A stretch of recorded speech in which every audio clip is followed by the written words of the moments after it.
Hello and welcome everybody, and thank you so much for the opportunity to present at Digitalize in Stockholm 2023. What we are going to talk today is about accelerating CFD simulation in the built environment using deep learning, which is inside the bigger project of digital futures called AI-based prediction of urban climate and its impact in built environments. My name is Giovanni Cancelari, and I'm a PhD student at the Department of Civil and Architecture Engineering, and my supervisor and PI of this project is Associate Professor Wei Liu. The objective of our entire project is really about improving fluid dynamic simulation, so flow simulation in both the urban and built environment, outdoor and indoor. And we want to do that by applying and study application of data-driven methods like deep learning, for example, in the built environment. So we are talking about computational fluid dynamics. We are trying to solve and simulate the flow to get, for example, velocity and temperature properties and variable of the flow, together with deep learning models so that we can improve the standard CFD simulation. Standard CFD simulation that are usually solved with physical equations called the Navier-Stokes equation, and there are very different many approaches, for example, RANS, LES, and DNS. And what you need to remember about them is that DNS is sort of like the most accurate one, while RANS is the least accurate one. But the problem is that it's sort of like a compromise between accuracy and the computational power required. So like speed of the simulation, because the DNS, it really takes a long time to run. It's even feasible in some practical application, while the RANS simulation is the fastest one. We also presented last year, and what we presented was sort of like a couple framework between RAN simulation and deep learning, where we developed a zero equation model, a turbulence model using deep learning. But what we want to do this year instead is to focus more on higher fidelity simulation, on simulation that can be more accurate than RANs, and for example, LES simulation, large LD simulation, which we're going to talk today, and create, but the problem of them is that they require a lot of computational power that it's really like a long time to calculate. So we want to create a framework that manages to accelerate this LES simulation using deep learning. So this is the objective of this presentation, of today's presentation. Good. The concept, first of all, about large eddy simulation, LES, is that we need to understand that what LES stands for is large eddy simulation. So it wants to solve the larger eddies, the larger turbulence scales, while modeling the smallest one. And to do that, we really need to discretize the space and the time of the simulation really, really finely. So we need to get a mesh grid that is super fine. So we are going to have a lot of computational points, grid. And also in time, we're going to have to go with a time step. It's a transient simulation, which are going to be very, very small. And for both of these reasons, it takes a really long time to compute large eddy simulation, even days. Okay, it's faster than DNS, but it really takes a long time. And typically, the procedure to obtain the steady-state quantities, if you want to obtain the steady-state quantities from a simulation like this one, we need to run RANs first. Then we can initialize the LES simulation with RANs. We can run it a very, very long time. Like, and this procedure takes, like, it can, depending on the problem, it can take even days until we reach the statistically steady state. And then finally, we can average the quantities where we can obtain the steady-state quantities. So this procedure is very long. And our idea is to create an accelerator framework using deep learning where we can directly skip, so that from the end of the runs or from the beginning of the LES simulation, we directly skip with an accelerator framework to reach the statistical steady state. We can see, for example, if we have, this is like a sort of like a LES simulation, and you can see the time is going on and we are like simulating, and this really takes a long time because for every point that we see here, okay, for this domain, we discretize it in point, and finally we can sort of like start to average after a long time, and when we finish to average, then we can get these quantities, and those are quantities that are going to be the sort of like the statistical steady state, the quantities we are interested in. And so as you can see, it takes really a long time. So what if instead we develop an accelerator framework where we use this as an input, and then we try to find the mean flow as sort of like output of the input. And this is what we're trying to do. So we're trying to skip directly to the mean flow in seconds instead of like taking sort of like days to compute that. And this should also keep the same accuracy of LES simulation. This is the objective. Okay, so before I'm going to show you the architecture of the deep learning, I want to show you first about the training database. So we start with like the simulation that we saw just now. So this room simulation is a very simple case where we have an inlet, a cold inlet, and then we have an outlet here and a heated box in the middle. And then we have like, so you can see that in this sort of like slice where you can see the velocity contour, you have the jet, and then you have like sort of like the velocity here is going down and sort of like this. Okay.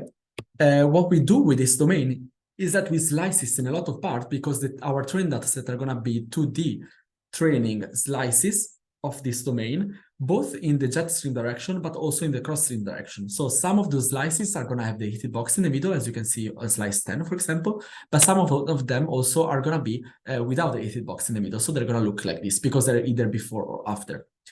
Our nominal velocity is going to be the inlet velocity of 1.336, is where we also have experimental measurement to validate the simulation. But to augment the training dataset, we also simulate for different kind of velocity, 0.1 up to 10. Okay, we get all these slices, and then we run the simulation for LES simulation for these slices so that we can generate synthetically a training dataset.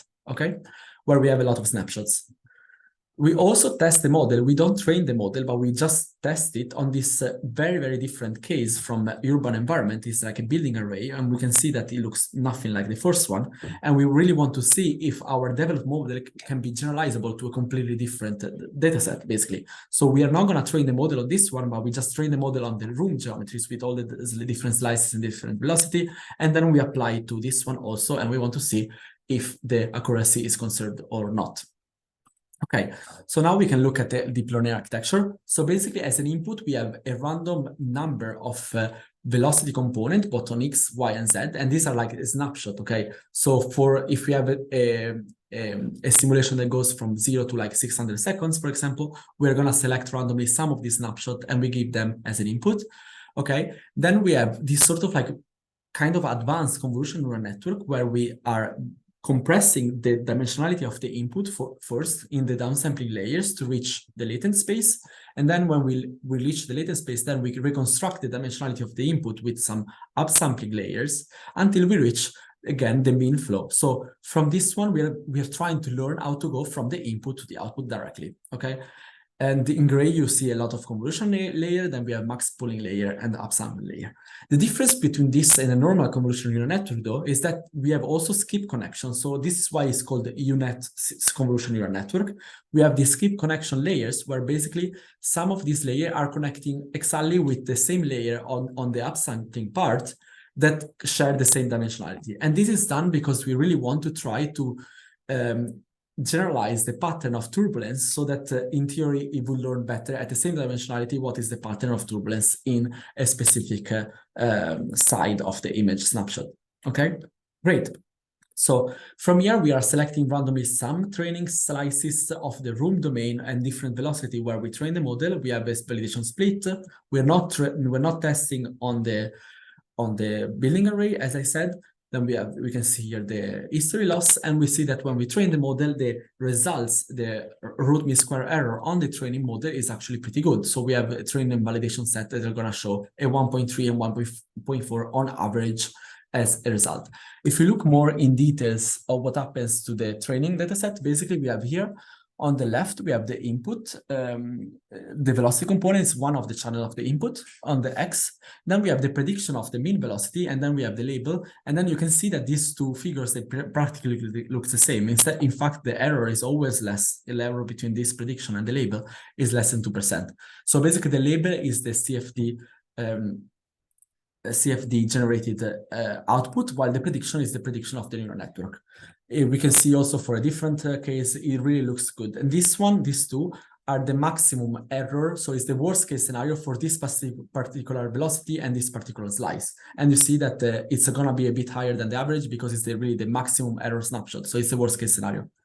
When we actually are going to apply the network on a case where we have slices that were not trained by the network, so it's some similar geometry, but we didn't really train the model on these slices specifically, we can see that the error goes up to 9% on average, and in some cases it's actually pretty good, but in some other cases where, for example, the velocity of 0.1, we can see that we start having errors up to like 15%, like also on the jet, and if you see the difference between this and this one, you can start to understand the difference, okay? But really, the main difference is when we try to test the model on the completely different data set, which was the urban building array case. And we see here that we have an average of 55%, and even the max error are up to 70%, which is very, very high. the entire reconstruction, even the mean flow that is supposed to be the easiest one, is not reconstructed successfully. So this is a failure. So our model, we can really observe that this doesn't really generalize well to unseen flow configuration. So other observation is that what we would like to try to understand is not to just memorize by heart how the pattern of the velocity looks like for a specific slice, but we really try to understand how the future of the turbulence, how the pattern of the turbulence looks like, so that then you can also apply it on different case scenario. And in this case, it's a failure. It doesn't really understand, because when we apply it to the other domain, it doesn't really manage. So what we understand from this, another observation, that it really requires a very large amount of data to base its training on. So we need to have a huge amount of training data, a much larger data set, which is much more complete, so then we can apply it.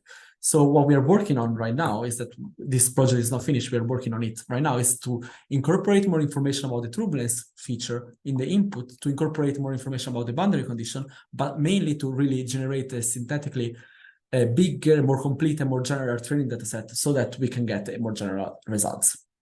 So in conclusion, this is really a practical way to drastically accelerate LES simulation, which actually works. The problem is that the generalization capabilities are not elevated, because the UNet is not able to generalize well and understand the future of the turbulence. So we understand that really the turbulence feature are hard to learn, and the big database is required. So further research is really needed to increase generalizability. So this was our presentation. Thank you so much. And here you have my email if you have questions. Thank you so much for the opportunity, and see you next time.